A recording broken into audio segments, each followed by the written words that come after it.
परिंदों को मिलेगी मंजिल यकीनन उनके पंख बोलते हैं, अक्सर वे लोग खामोश रहते हैं जमाने में जिनके हुनर बोलते हैं। तो स्वागत है दोस्तों हमारे इस खूबसूरत से channel Satish Chauhan study point में। तो दोस्तों आज की इस वीडियो में पढ़ेंगे, अनुवाद बनाना सिखाएंगे आपको कि कैसे संस्कृत से हिंदी में अनुवाद बनाया जाता है। तो प्लीज़ इस वीडियो को लास्ट तक देखिएगा, ठीक है। चलिए शुरुआत करते हैं। तो सबसे पहले पढ़ेंगे कर्ता, ठीक है। काम करने वाले को कर्ता कहते हैं। जैसे मैं पढ़ाता हूं तो मैं क्या कर रहा हूं, काम कर रहा हूं, तो मैं क्या हो गया, कर्ता, ठीक है ना। यानी जो काम करता उन्हें कर्ता कहते हैं, कर्ता न होते हैं। कौन कौन से होते हैं अब देखिए, सतौते वह वे दोनों वे सब वे लोग, त्वम युवाम यूयम तुम दोनों तुम सब तुम लोग, अहम आवाम वयम मैं हम दोनों हम सब हम लोग। ये हमारे 9 कर्ता हैं, ठीक है। तो अब इसका मतलब समझ जाइए कि कहीं अगर वह आ जाएगा तो उसकी संस्कृत स लिखेंगे, वे दोनों की तव, वे सब या वे लोग आ जाएगा तो उसकी संस्कृत ते लिखेंगे, तुम आ जाएगा तो तुम दोनों का युवाम, तुम सब या तुम लोग दोनों की संस्कृत होगी यूयम, मैं आ जाए या हम आ जाए इन दोनों की होगी अहम, हम दोनों का आवाम, हम सब और हम लोगों का हो जाएगा वयम, ठीक है। तो ये हमारे 9 कर्ता हैं। इन्हीं 9 कर्ता के आधार पे हम लोग सेंटेंस बनाना सीखेंगे, अनुवाद कैसे किया जाता है, इसकी मुख्य भूमिका है, ठीक है। तो आगे देखिए, अब आप ये लोग देखे होंगे कि प्रथम पुरुष, मध्यम पुरुष, उत्तम पुरुष। तो ये जो दिया सतौते ये है हमारा प्रथम पुरुष, त्वम युवाम युवम ये है हमारा मध्यम पुरुष, अहम आवाम वयम ये है हमारा उत्तम पुरुष। पुरुष क्या होता है कि जिन शब्दों से किसी विशेष व्यक्ति के बारे में बताया जाता है तो उसे पुरुष कहते हैं, ठीक है। ये है उदाहरण। अब वचन, जिन शब्दों से किसी व्यक्ति या वस्तु की संख्या बताई जाती है तो उसे वचन कहते हैं, ठीक। वचन 3 प्रकार के होते हैं, एक वचन, द्विवचन, बहुवचन। लेकिन किसमें, तो संस्कृत भाषा में 3 वचन और हिंदी में हमारे 2 वचन, एक वचन और बहुवचन। तो ये आपको संस्कृत का बताया जा रहा है, ठीक है। आइए अब आगे देखते हैं। ये तो हमारा रहा कर्ता। अब इसको याद करने का तरीका है, देखिए कैसे याद करेंगे। सतौते, अब उसकी हिंदी, वह वे दोनों वे सब वे लोग। अब दूसरी लाइन, त्वम युवाम यूयम, अब हिंदी, तुम दोनों तुम सब तुम लोग। आगे है अहम आवाम वयम, मैं हम दोनों हम सब हम लोग। इसको इस तरह याद किया जाएगा। अब हम लोग पढ़ेंगे पठ धातु लट लकार वर्तमान काल की क्रिया, यानी इस क्रिया के आधार पर हम लोग टेंस बनाना सीखेंगे। तो सबसे पहले जान जाइए लकार, जो आप काल पढ़े होंगे कि जिन शब्दों के द्वारा कार्य का करना या होना पाया जाता है उन्हें काल कहते हैं, यानी जिन शब्दों से समय का बोध होता है, ठीक है, यानी समय के बारे में बताया जाता है तो उसे काल कहते हैं। और काल को ही संस्कृत में लकार कहते हैं। तो संस्कृत में 6 लकार होते हैं, ठीक है।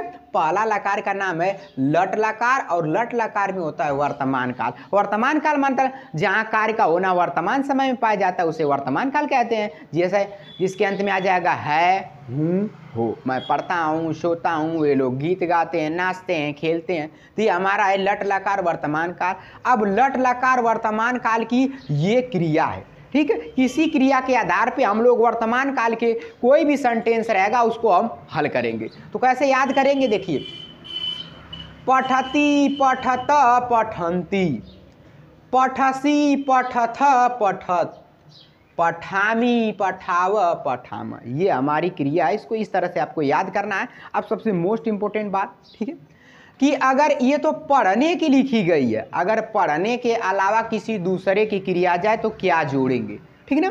तो देखिए, अगर पढ़ने के अलावा जैसे कह देगा सोने, खाने, उठने, बैठने, ठीक है, किसी चीज़ की आ जाएगी, लेकिन पढ़ने के अलावा आएगी तो यहाँ पहले नंबर के कर्ता में अंत में ती जोड़ेंगे, दूसरे नंबर के क्रिया के अंत में त और ये 2 बिंदी को विसर्ग कहते हैं, ये विसर्ग जोड़ देंगे।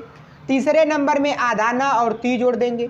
चौथे नंबर के क्रिया में सी जोड़ते हैं अंत में। 5वें नंबर की क्रिया में अंत में थ और विसर्ग जोड़ देते हैं। 6वें नंबर में थ, 7वें नंबर में आ की मात्रा और मी, 8वें नंबर में आ का मात्रा व और विसर्ग, 9वें नंबर में आ का मंत्रा म और विसर्ग। तो अभी आपको अगर नहीं समझ में आ रहा तो कोई टेंशन लेने वाली बात नहीं है, क्योंकि अभी जब उदाहरण करवाएंगे तो आपको ये समझ में आ जाएगा कि हम क्या आपको बता रहे हैं। ठीक है, ठीक है, वीडियो में बने रहिएगा। चलिए, अब ये कुछ क्रिया है, इसको आप ध्यान से अच्छे से लर्न कर लीजिए। जैसे क्रय मीन्स खरीदना, पच मीन्स पकाना, गच्छ या गम मीन्स जाना। दोनों माने होता है, जाना तो आप कोई यूज कर सकते हैं। ठीक है, खाद मीन्स खाना, धाव मीन्स दौड़ना, दृश्य या पश्य मीन्स देखना, लिख मीन्स लिखना, नय मीन्स ले जाना, पठ मीन्स पढ़ना, कुरो मीन्स करना, पृच्छ मीन्स पूछना, याच मीन्स मांगना। इसी तरह होता है क्रीड मीन्स खेलना। ठीक है, अब हम लोग सवाल करेंगे, तो आइए शुरुआत करते हैं।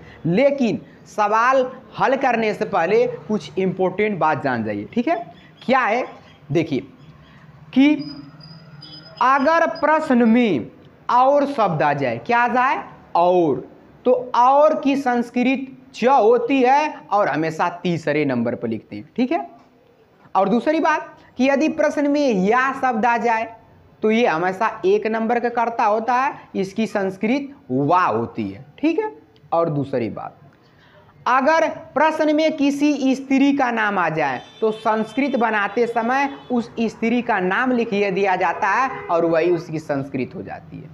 ठीक, लेकिन यदि किसी पुरुष का नाम आ जाए तो उसका नाम लिखने के बाद उसके अंत में विसर्ग लगा देते हैं, तब संस्कृत हो जाती है। तो अब आपको अगर नहीं समझ में आ रहा तो कोई बात नहीं, आइए अब उदाहरण के माध्यम से आपको कैसे समझाते हैं और कैसे हल करते हैं। ठीक है, तो सबसे पहला हमारा उदाहरण है, तुम बाजार जाते हो। ठीक है, तो देखिए तुम यहाँ देखेंगे। अब सबसे पहले कहाँ है, तुम, तो ये देखिए ये है हमारा तुम को संस्कृत क्या है, तुम, क्या है, तुम। बाजार, ठीक है, बाजार का होता है आपड़म, क्या होता है, आपड़म। जाते हो, तो अब देखिए इसमें किसके माने होता है, जाते हो, तो यहाँ जाना। आप गच्छ भी लिख सकते हैं, गम भी लिख सकते हैं। हम इसमें की क्रिया नहीं लिख रहे हैं क्योंकि ये पढ़ने की क्रिया लिखी गई है, लेकिन इसी के आधार पर बनाएंगे। ठीक है, तो जाते हो तो किसके माने, गच्छ माने भी जाना होता है और गम माने भी जाना होता है। तो इन दोनों में से आप कोई लिख सकते हो। मान लो हमने गम लिख दिया, क्या लिख लिया, गम, गम माने जाना। अब ध्यान से, ठीक है, देखिए ये ये जो तुम शब्द आया है, ये जो तुम शब्द आया है 4 नंबर का है, तो क्रिया भी कितने नंबर की लगेगी, 4 नंबर की। इस बात को आपको बहुत ध्यान देना है। ये संस्कृत व्याकरण का अनुवाद का रूल है। ठीक है, कि जितने नंबर का कर्ता होता है उतने ही नंबर की क्रिया लगाते हैं। 5 नंबर का कर्ता रहेगा तो 5 नंबर की क्रिया लगेगी, 8 नंबर का कर्ता रहेगा तो 8 नंबर की क्रिया रहेगी। ठीक है ना, यानी कहने का मतलब है कि जितने के नंबर का कर्ता उतने ही नंबर की क्रिया लगेगी। तो ये हम देखे हैं कि जो तुम शब्द आया हमेरा इसका, तो इसकी हिंदी हमने संस्कृत बनाई तुम, और ये कितने नंबर का करता है, 4 नंबर की, तो क्रिया भी लगेगी 4 नंबर की। ये पढ़ने की लिखी गई यहाँ, लेकिन जाने की बनाना है। 4 नंबर के अंत में क्या जुड़ा है, सी, तो हम भी क्या जोड़ देंगे, सी, तो हो जाएगा त्वम आपणम गमसी। अगर आप गम से नहीं बनाना चाहते हैं तो यहाँ ऐसे लिख सकते हैं, गच्छ से बना दीजिए, अंत में क्या जोड़ दीजिए, सी। ठीक है, तो हो जाएगा त्वम आपणम गमसी या त्वम आपणम गच्छसी। ठीक, अब दूसरा देखिए, करा राम और श्याम प्रश्न पूछते हैं। तो अभी आपको बताया हूं कि किसी आदमी का नाम आ जाए तो उसका नाम लिख लेते हैं और उसके अंत में 2 बिंदी लगा देते हैं, इसी को विसर्ग कहते हैं। इसकी संस्कृत बन गई। ठीक है, श्याम को हो जाएगा श्याम, श्याम, और की संस्कृत तीसरे नंबर पे होती है च। प्रश्न का हो जाएगा प्रश्नम, पूछते हैं तो ध्यान से देखिए, पृच्छ माने होता है पूछना, पृच्छ माने क्या होता है, पूछना। हो गई हमारी पृच्छ माने पूछना। अब ध्यान दीजिए, राम और श्याम 2 लोग हैं तो 2 नंबर का कर्ता, यानी 2 नंबर का कर्ता हुआ तो क्रिया भी लगेगी 2 नंबर की। तो ये हमें लिखना है पूछने की और यह पढ़ने की, इसलिए अंत में त और विसर्ग जोड़ देंगे। क्या जोड़ देंगे, त और विसर्ग। ठीक है, तो ये हो जाएगा राम श्याम च प्रश्नम पृच्छत। ठीक, अब आगे देखिए, हम लोग गीत गाते हैं। ठीक, तो हम लोग का हो जाएगा वयम। अब नहीं समझ में आ रहा तो आ जाइए, हाँ हम सब या हम लोग की संस्कृत होती है वयम, तो हमने लिख दिया वयम।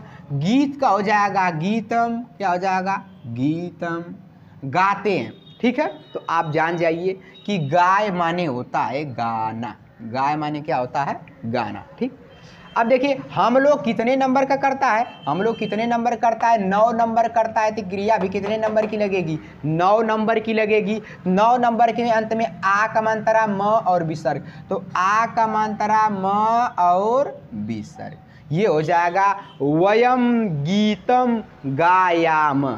ठीक है दोस्तों, ये कैसा लग रहा है आपको? अब आइए अब आगे प्रैक्टिस करते हैं। ठीक है, चलिए अगला देखिए। अगला हमारा उदाहरण है कि सीता या गीता, सीता या गीता खाना पकाती हैं, सीता या गीता खाना पकाती हैं। ये हमारा उदाहरण है। तो अब देखिए सीता ये स्त्री का नाम है, तो इसका नाम लिख देंगे सीता, इसके में कुछ नहीं लगाते हैं। ठीक है, क्योंकि स्त्री का नाम है, रूल है।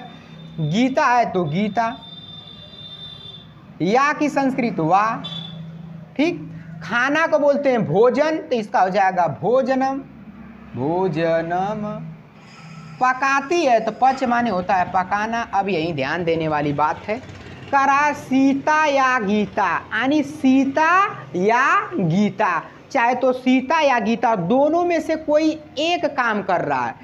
कहा है ना कि सीता या गीता खाना पकाती हैं, यानी दोनों में से कोई एक है। तो आपको ध्यान देना है कि जब या शब्द आ जाएगा यानी दोनों में कोई एक काम कर रहा है, तो एक काम करेगा तो कितने नंबर करता, 1 नंबर का, तो क्रिया भी कितने नंबर की लगेगी 1 नंबर की, तो अंत में क्या जोड़ देंगे ती, क्या हो जाएगा ती। ठीक है, तो इस तरह है। अब आपको कुछ होमवर्क दे रहे हैं और आप इसको बना के कमेंट में आंसर कर दीजिएगा, हम आपको रिप्लाई कर देंगे। ठीक है, यदि नहीं वीडियो समझ में आए होगे तो उसे दोबारा देखिएगा। ठीक है, तो आइए आपको कुछ होमवर्क दे देते हैं, आप इसको कंप्लीट करिएगा। जैसे हम लोग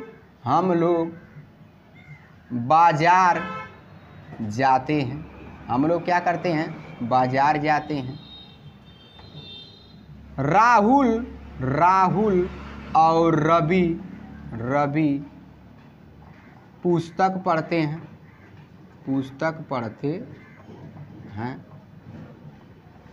वे लोग खाना खाते हैं।